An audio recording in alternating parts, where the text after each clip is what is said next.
Good morning and Sasre Akal Sarenu. My name is Justina Aujla, and I'm so grateful to be here today. What a wonderful way to start my day. I am currently based in BC, so it's still 10 a.m., still early. And a little bit about me, I'm a second-generation settler of Punjabi ancestry, born and raised on the traditional, ancestral, and unceded territories of the Musqueam, Squamish, and Tsleil-Waututh peoples. While I am blessed to have grown up in such a quiet and calm community, it would be disingenuous to identify it as home without acknowledging the history and the people who this land truly belongs to. I'm aware of the opportunity I have to be an active and curious learner and bring my learnings to my family members and members of this community who do not know about the history of these lands. Kitsilano takes its name after a Squamish First Nations chief whose people were displaced by local government in 1901. At the time, the area was a dense forest, but an attractive one to occupy due to its flat land, proximity to train and water, and the prospective popularity of Vancouver as a city. The story of the Squamish chief and the role of the government is unfortunately a common one. In addition to Kitsilano, UBC has been an integral part of my life. Firstly, UBC is very close to home, a 10-minute drive from the house I was born in. Secondly, as a student at UBC, and finally, now as a staff at UBC. When reflecting on my life, I realize that I'm connected to the Musqueam peoples in many ways, and I understand that I've been a beneficiary of the land that's never belonged to me. I've benefited from the crisp air of the UBC forests, brisk walks of the trails that extend through them, and the cold water from the seas that bank our beaches. Until recently, I've not given my full appreciation for the land I inhabit and the people whose sacrifice has been my bounty. I must respect, consider, and reflect on the history that exists here. In sharing my beginnings, I invite all of you to consider your roots and acknowledge the land you occupy today. Thank you so much, and I'll now pass it over to Sabrina for the rest of today. Thank you, Justina, for that beautiful land acknowledgement. Of course. It's great to be here live on Facebook and YouTube for today's DWF live session. My name is Sabrina Anchkaneb, and I am the Education Programs Assistant here at the Gord Downie and Cheney Wenjack Fund. We are so excited because today we have Violet Gatensby. Inspired by Cheney's story in Gord's call to build a better Canada, the Gord Downie and Cheney Wenjack Fund aims to build a cultural understanding and create a path towards reconciliation between Indigenous and non-Indigenous peoples. Our goal is to improve the lives of Indigenous peoples by building awareness, education, and connections between all people in Canada. We call on the people that we call Canada to answer Gord Downie's call to action to do something by creating a reconciliation and furthering the conversation about the history of residential schools. It's great to see everyone here today. Please continue to use the chat. Let us know where you're tuning in from and share any thoughts and questions that come up today during today's live. Later in the broadcast, we'll be switching to a Q&A where we'll be taking your questions. So today I have the pleasure of introducing Violet Gatensby. Violet Gatensby is an inland Tlingit artist from the Carcross and Tagish First Nation. Born into a large family, she spent most of her childhood on the land. She explored art as a youth and was supported by community members like Wolfe, Smarch, and Claudia Mcphee. Violet went to art school in BC and holds an advanced diploma from the First Nations Fine Arts program at the Freda School of Northwest Coast Art. And with that, I'm going to pass it on to Violet. Hello, my name is Violet Gatensby. I'm from Carcross, Yukon. I come from a really big family. I have 12 siblings altogether, and we all grew up on the land with my mom and dad. Spent a lot of time hunting, fishing, camping. And while we were doing that, I was always very creative, looking to make stuff with my hands, and mostly it was wood. So as I started growing older, and started going to school, things started changing. You know, like you need to find. Sorry. So as I started getting older and getting into school a little bit more, the big question comes up of what it is that you would like to do. So instead of art, I decided that I was going to get my diploma or get my tickets to go work in a mine, considering I needed to pull in money to provide for my family. And as I was going through the process of doing that, I was working on a piece at home, a painting of chickadees. And one of my dad's friends had come in to visit, seen the painting, and asked me how much I wanted for it. And at the time, I wasn't interested in selling anything, so I just told him it's not for sale. And he pulled out of his wallet $600 and he handed it to me and he said, "Your artwork is worth selling." So after that, it changed. Something in my head changed where I no longer wanted to pursue mining, and I decided, what if he's right? What if I can make a real go of it as an artist? So my pursuit into the mining industry stopped right there, and I decided to pursue artwork. But at the time, I hadn't finished my GED, or I hadn't gotten my diploma, so I had to approach the ILC, the Individual Learning Center here in Whitehorse, and I asked them, what's it going to take to get me into the Freda Fine Arts program in BC?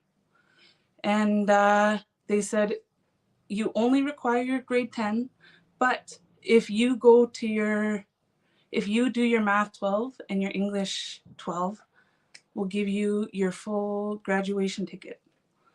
So I did everything kind of backwards, where I got my grade 10, I applied for college, I went to college, finished my first year, came back, and then finished my high school diploma. So I did things a little backwards, but it was a struggle. School was a struggle because I didn't finish school, like I didn't finish high school. So when I applied for college, I had this idea in my head where I was like, I didn't finish high school. What makes me think I'll be able to finish college? So I had some doubts at the beginning. And at the time, there was a big art festival going on here in Whitehorse called the Attica Festival. And it was for artists. So I attended, and there was 3 teachers from the program I wanted to go to in BC there. Dempsey Bob, Stan Bevan, and Dean Herron. And when I met them, I spent 3 days with them and created artwork with them for 3 days. And at the end of the 3rd day, Dempsey had said, "Are you ready now? Are you ready to come down to us now?" And I said, "Yes, I am." And I was. I felt really good, like very supported by them. So I was ready to go. So I went, and in my head, I wanted to just learn how to design. That was all I wanted to do. I wanted to paint, I wanted to design, and I'd be happy leaving school with that knowledge. So once I got there, again, things changed, and I started getting into woodwork a little bit more, and it started taking up my time. I'd start in the day, and I wouldn't take any breaks. It was like a portal. I'd start in the day, and then later on I'd check the clock and it was, 11 p.m., just about bedtime, and I'd still be carving. And I enjoyed it. I loved it. And I had some really good support and really good help around me. Ken McNeil, Stan Bevan, and Dempsey Bob were all there supporting me in my journey as an artist. So I was there for 3 years, and I learned woodwork, I learned metalwork, designing.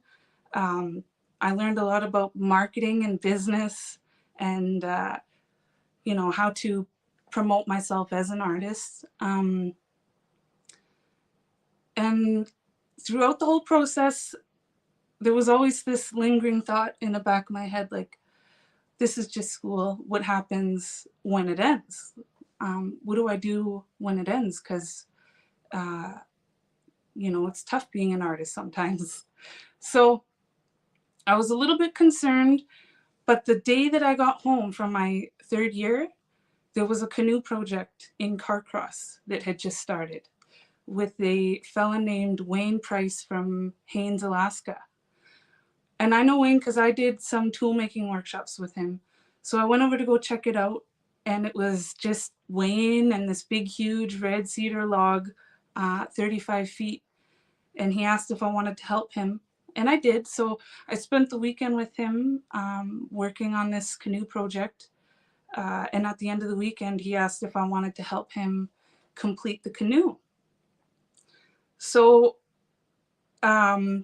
it worked out perfectly. That question, that lingering question of what am I going to do, it was answered right then and there. So I spent that summer working with Wayne on this giant 35-foot dugout canoe made out of red cedar, and I learned so much. And it was a different kind of teaching.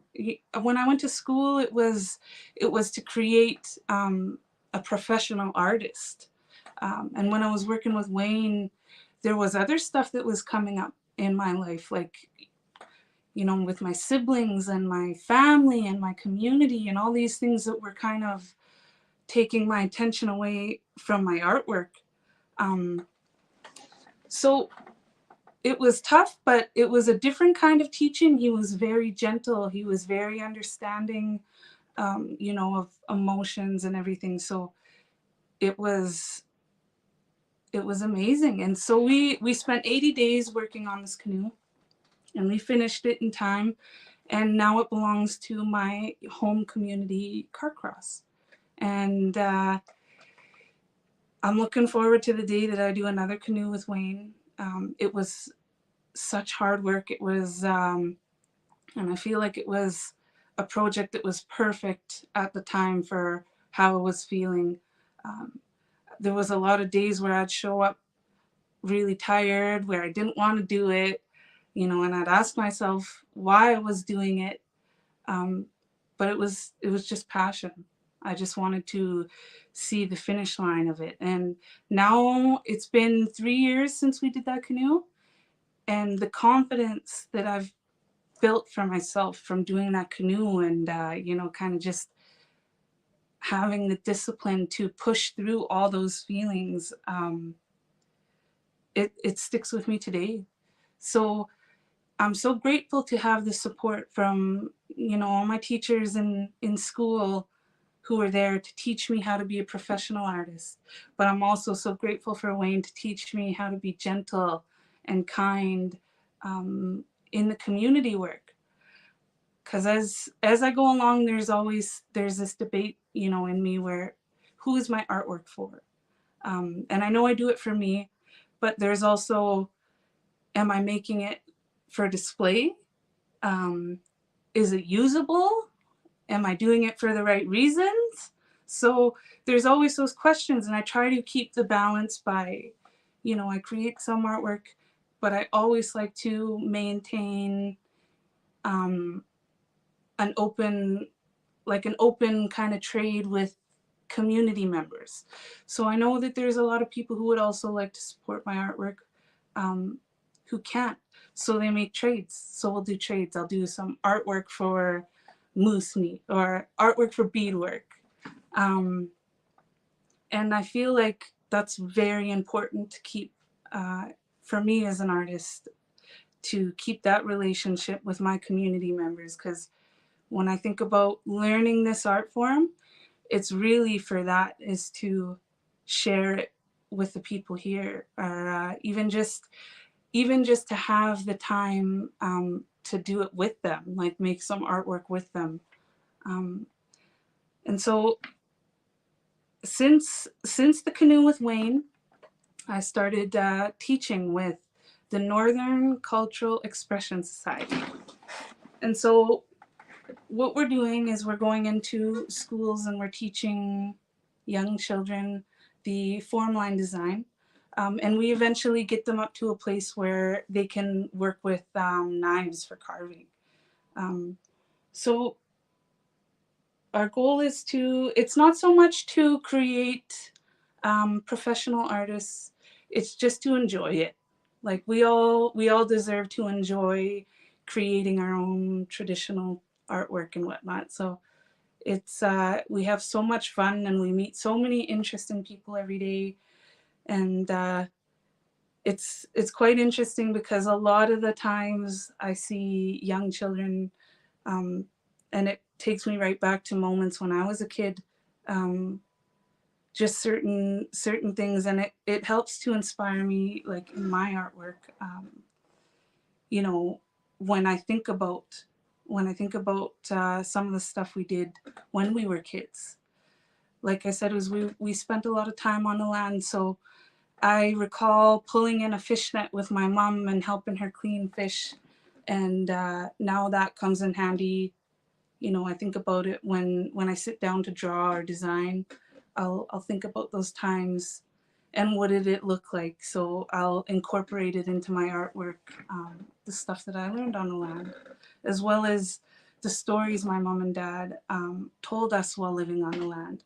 Because we weren't necessarily, like, we lived below the poverty line. So we spent a lot of time making things fun. I remember, you know, my mom and dad, they would make everything enjoyable.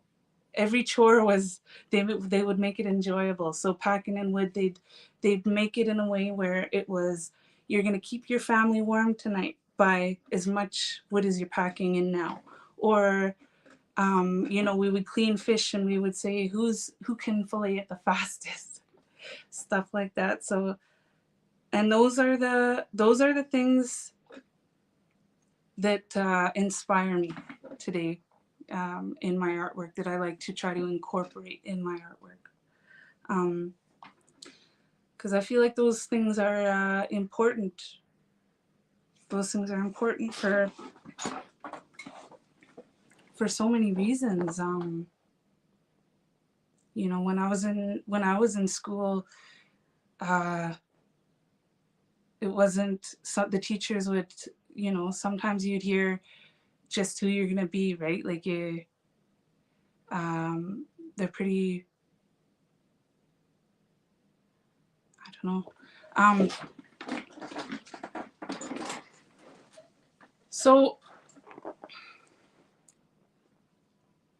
So what I'm doing now is I'm trying to create a balance with my artwork. You know, I'd like to keep it traditional in some ways. I like to keep my designs traditional. But I also feel like we're in two worlds where we're allowed to learn our traditional knowledge now. But also we got one foot in this very contemporary world, and I think it's okay to want to be in both. So I try to incorporate traditional with a little bit of a contemporary twist, to hopefully create, you know, a balance where we can be accepted, you know, we can be seen as, you know, ourselves, like who we want to display as ourselves in this contemporary world. And what I mean by that is like, you know, fashion and clothes and trendy stuff, all of that. I feel like it's all right to, you know, want those things and incorporate, you know, your traditional values into those things. So I try to incorporate those two things. And sometimes it's not easy. Sometimes you run into, you know, people who don't like it or don't agree with it or don't agree that you should mix traditional and not. But I feel like as an artist, if you're willing to learn this traditional art form, and if you don't have, or if you have really good intentions for it, I don't think it's wrong to find your footing, you know, in this new day and age with that. I'd like to welcome back Sabrina. Oh, hi.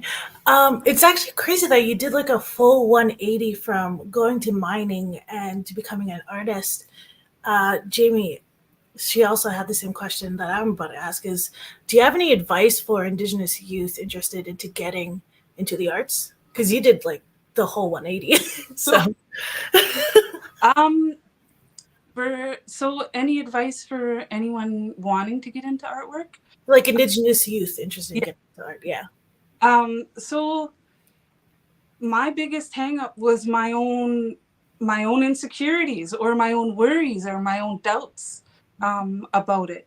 Because as I said, things kind of panned out perfectly as I went along, right? Like that was a clear sign, you know, for me to have him give me that money like that right at the very beginning. It was just, it changed my whole mind, and I decided it felt so good, right? Like it made me so happy, and it brought so much joy to me that my artwork, you know, somebody else liked it, because I was just creating it because I liked creating. So it just switched right there, and I decided if I liked it enough and if people were actually buying it, that, you know, it was worth pursuing. And it was scary, like the whole pursuing of it. It was scary because, like I said, there was still that doubt there where I was like, well, if I dropped out of high school, who's to say I won't drop out of college or whatever it is, right? But there was always that one nagging thought of like, I like this, I want this, and it's okay to want this, and it's okay, you know, to pursue this. Doesn't matter what the outcome is. Yeah, for sure. And actually, we actually have from Trish. I love your work, Violet. I am so glad to have stumbled onto this live video. Oh, thank you. So going off of the last question, what was one of the advice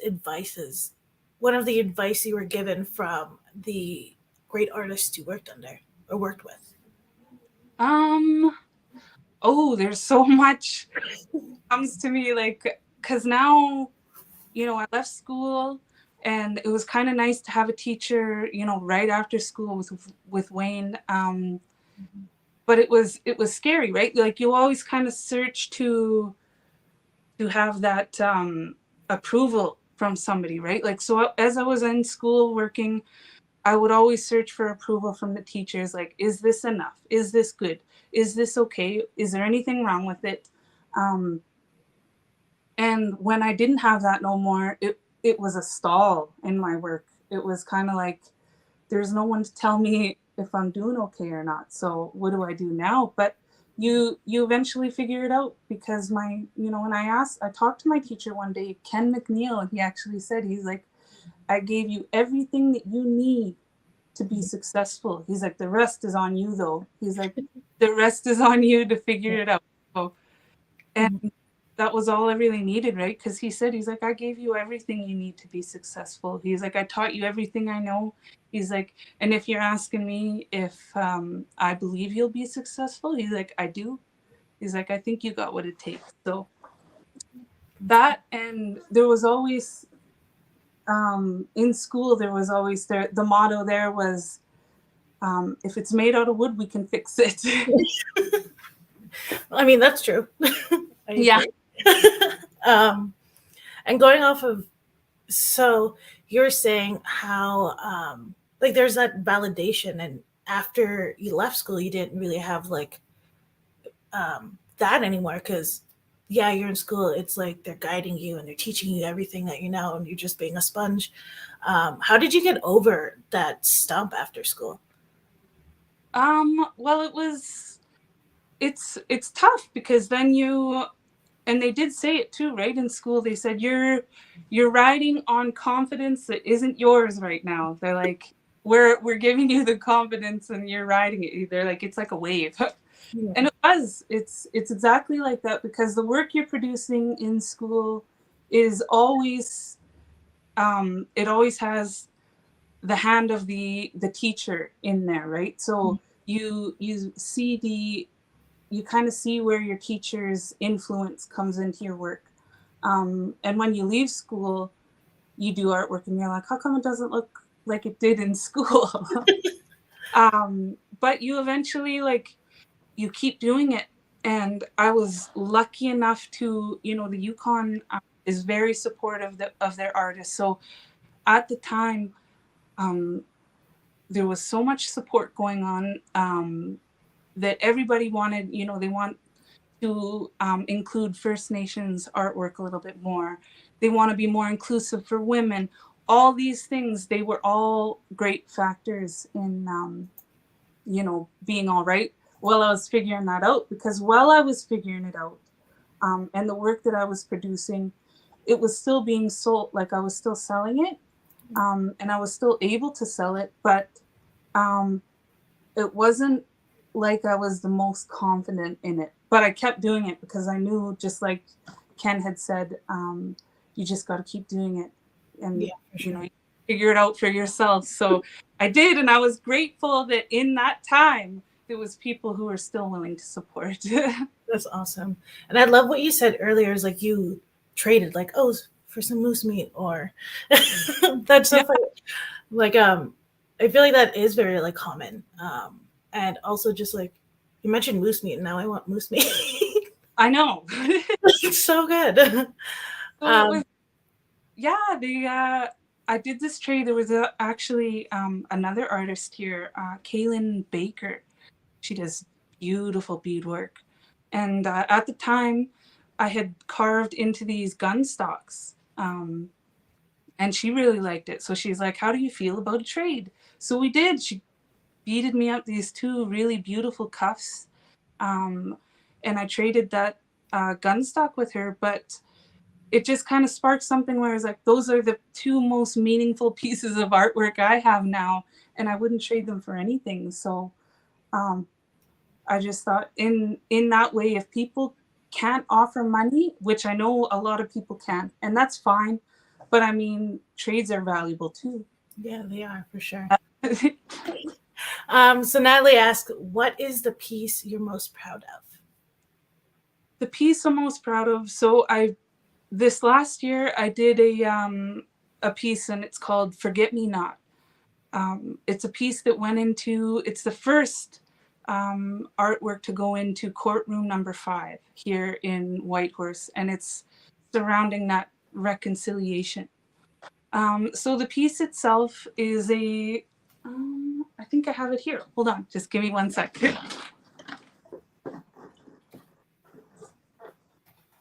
So if anyone in the live wants to check out Violet's art, we will have her Instagram in the chat or on the screen. You see it? Yes. There. Oh. So it's called Forget Me Not. And the piece itself is, I wanted to do a really like traditional bentwood box design.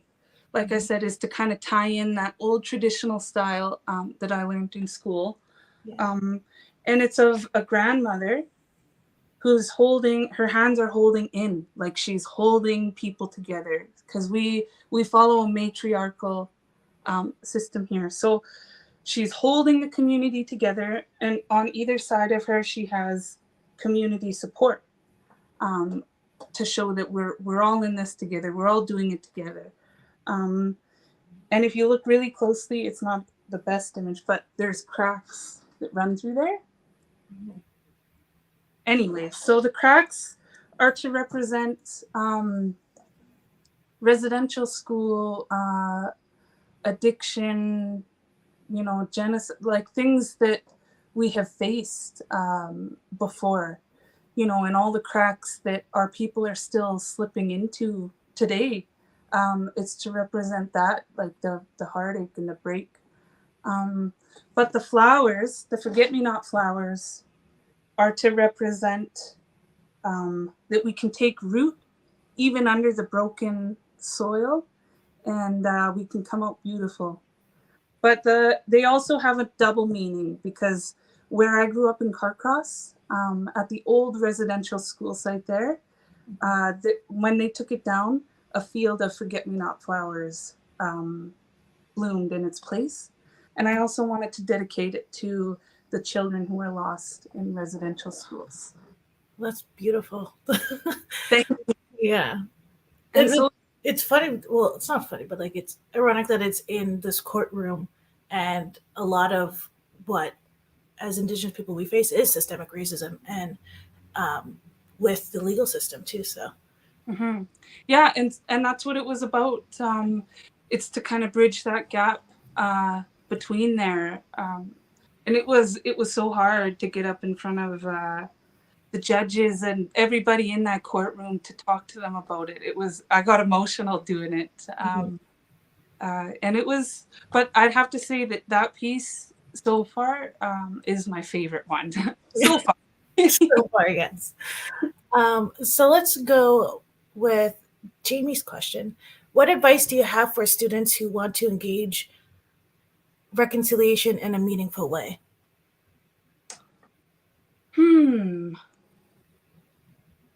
I think to be open-minded and really just hear, people's experiences. Like when I was growing up, I know a lot of people who went to residential school. And I know a lot of them, even if they don't like to talk about it, but just to hear them or just to listen to them and to support them and have some understanding, of what they've been through. And I think that's all you can really do in that sense. But I wasn't too sure, even when I did this Forget-Me-Not piece, I didn't want to create something that caused negative or, put down feelings. Like I didn't want it to be sad. I think it's something to be talked about, the whole thing, but I also think that it's good to, talk about the stuff, like engage with the stuff before that. So the artwork before that, that's what I would like to, I want to learn and listen to stuff about that so that I can bring it forward and do it with some of the elders and hopefully give them a taste of what they never had. Yeah. Like in that way, right? Like I think that's to engage with your own, like your own elders and stuff like that. That means more to me than, talking about it outside of that. To actually be doing it. For sure. Yeah. Definitely is a reconciliation. Yeah. So you grew up on the land. Where did your family did you go out a lot hunting and so where we lived in Carcross, we lived in a small cabin, didn't have running water and electricity until we were a little bit older. And funny story, we actually, I remember the first time that we stayed in a place that had dimming lights that go up and down, and I remember my dad kind of turning it down, and I was like, Dad, the generator's running out of gas. So we were really, we didn't have a good idea of, stuff like that until we got a little bit older. But we lived in a cabin in Carcross, and during the winter we'd go to school there. But during the summer, we'd get in the boat. Soon as the water was high enough for the boat to go in, we would get in the boat and head down the lake for the whole summer. We'd be down there, and it was fishing and hunting. And I didn't do a lot of hunting, but I did do a lot of fishing and cleaning fish and whatnot. And just in that time, you just get comfortable with the stuff around you. Splitting wood, I started playing kind of playing around with it. And I think about it now and I'm like, well, maybe I was always a carver. Might have always been. Yeah, it was there. It's growing up on the land, I think it's very important, especially when you do grow up on the land, like learning all of these things, learning how to clean a fish, seeing the harvesting process of a moose, or just being there. So it's definitely a beautiful way to grow up. It is, and it's like I said, I'm grateful for it now.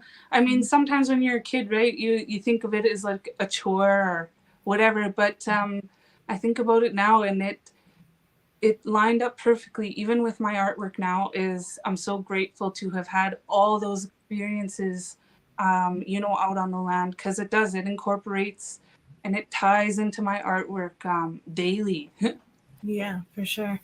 I know I finally got to go home for the fall harvest this past September, and it was the first time I've been home just to visit in a long time. So, and I'm from a remote community in Treaty 9 territory in northwestern Ontario. So it was very nice just being on the land. It's definitely very healing, and I was just absorbing anything I can learn about just growing up back home, because I was there till I was about 4 or 5. So definitely miss it. So it's definitely beautiful. So I loved hearing about about that. I think it's important too. So like in that, like now, because I'm living in the city, and the city, like Whitehorse, is connected to, so there's 14 different nations in the Yukon, and all 14 of them, the kids from the communities have to go to Whitehorse to complete their education at grade 9. So once the kids hit grade 9, they move to Whitehorse, and they go to the FH Collins here. And I, as much as I love being home in the community, I also feel like, it's an opportunity to, help younger children navigate through stuff that I already went through, right? Mm-hmm. Like coming from a community where you don't know what lights are, to, and not to say that, people don't or whatever, but I mean, if you're coming from a community that's isolated and you're coming into the city,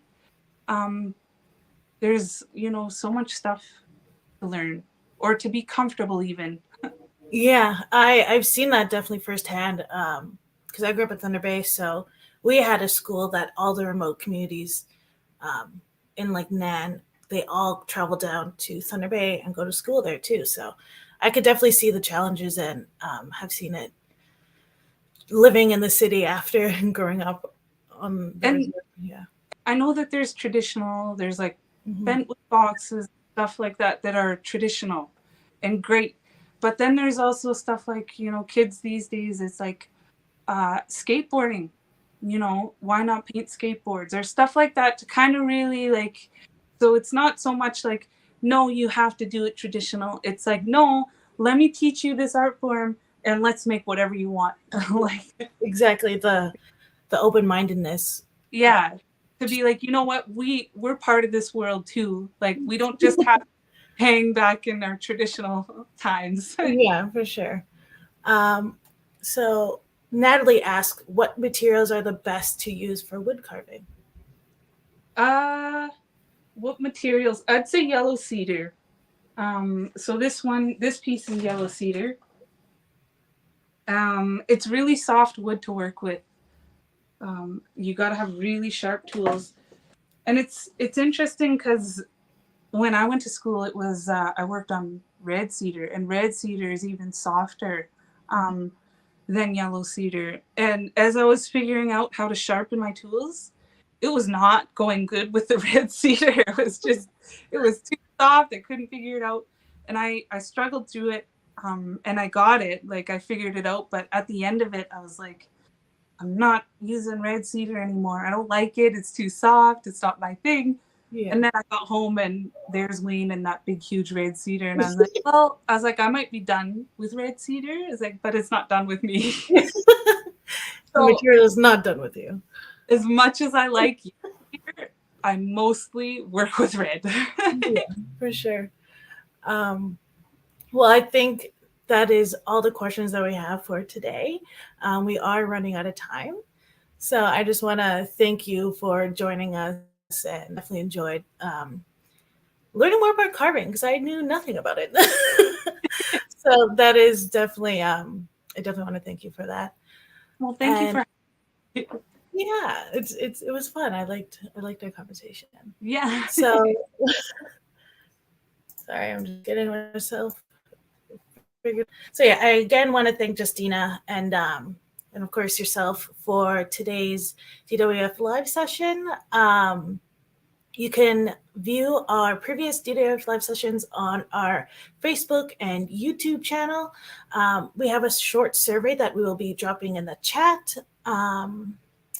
And tell us what you thought about today's live session and what you want to see more of. So again, thank you, Violet. We will have your Instagram handle on the screen. So if you're interested in checking out our artwork, I'm going to recommend those blueberry earrings. Those are so nice. Those are so nice. But yeah, for sure, check out Violet and have a good day. Thank you. See you.